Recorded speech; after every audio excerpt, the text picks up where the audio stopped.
एक छान मेसेज माझ्या वाचनात आला. आज मी तो आपणाशी शेअर करतो.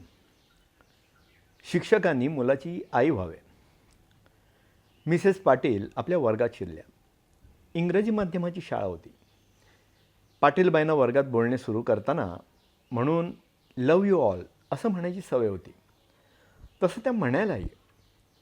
पण त्यांना जाणवलं की खरं तर आपण हे मनापासून म्हणत नाही आहोत. त्याला कारण शेवटच्या बाकावर बसणारा एक मुलगा होता.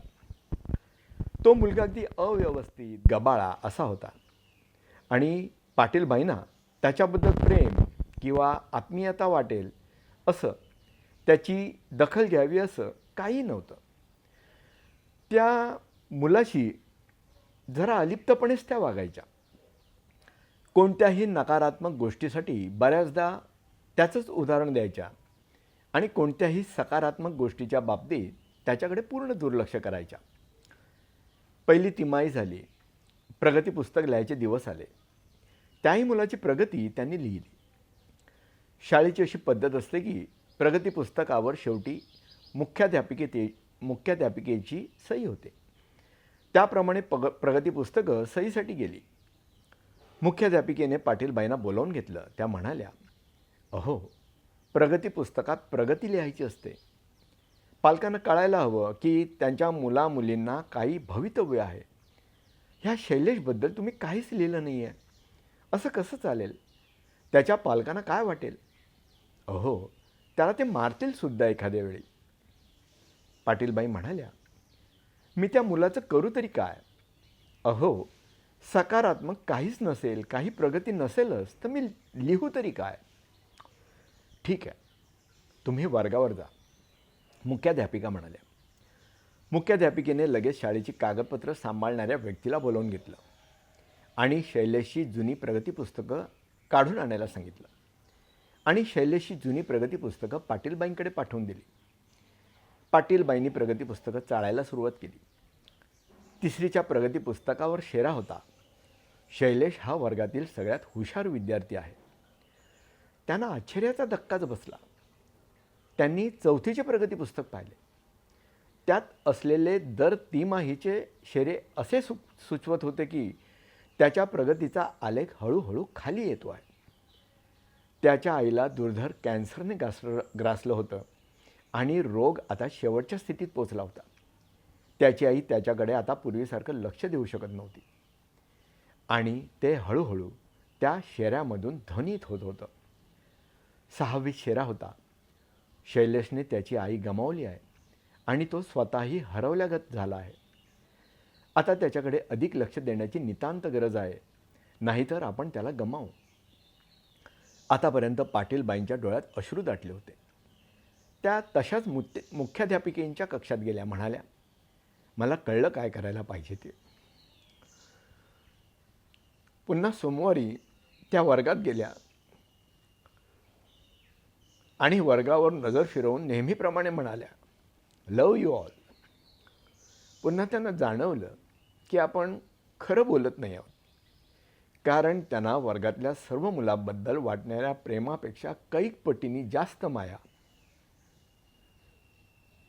आता शैलेशविषयी वाटत होती. त्याने आता मनाशी काही ठरवलं होतं. आता शैलेशला हाक मारताना त्यांचा स्वर बदलला होता.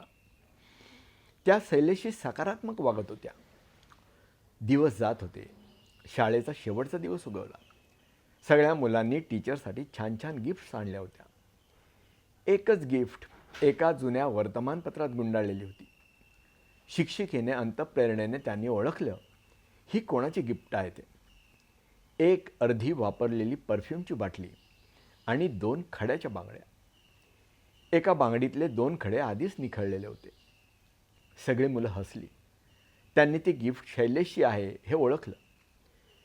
काही न बोलता पाटीलबाईंनी तो परफ्यूम आपल्या साडीवर उडवला.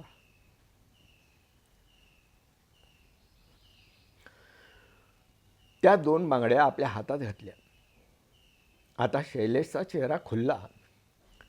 हलकेच हसून तो म्हणाला,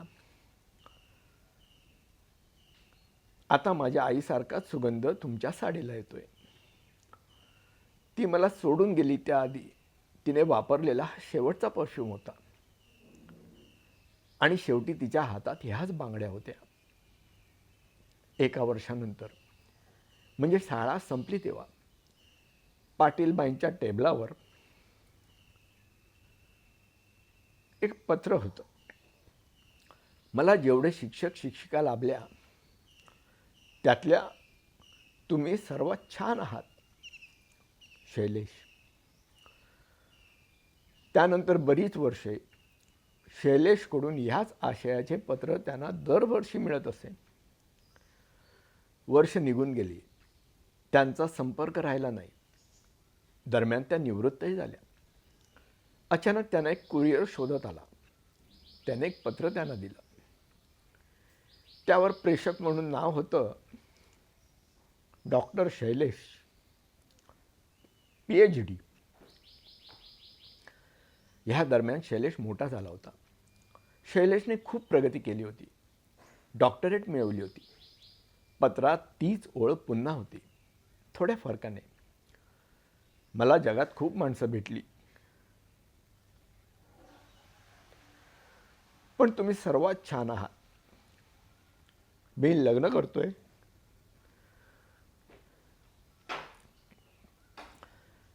आणि तुमच्या उपस्थितीशिवाय लग्न करण्याचा विचार मी स्वप्नातही करू शकत नाही.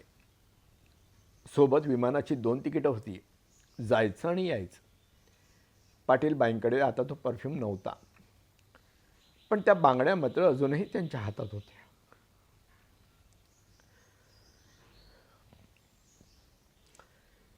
पाटीलबाईंना राहवले नाही. त्या लग्नाला गेल्या. तिथे अपरिचितच जास्त होते, त्यामुळे त्या मागच्या एका रांगेत बसून चाललेला सोहळा पाहत होत्या. मात्र कुणीतरी त्यांना शोधत होतं. त्याने त्यांना ओळखलं आणि पहिल्या रांगेकडे नेलं.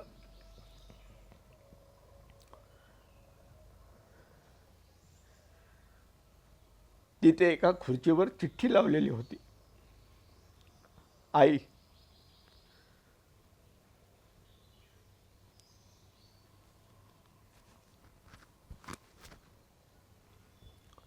त्यांना पाहताच सोहळा थांबवून शैलेश त्यांच्यापाशी आला. त्याने त्यांना सन्मानाने खुर्चीवर बसवले, पाया पडला आणि म्हणाला, तुम्ही माझ्या आईपेक्षा कमी नाही. आज मी जो काही आहे तो केवळ तुमच्यामुळे. लग्न पार पडले. जोड्याने पुन्हा पाया पडायला आला. तेव्हा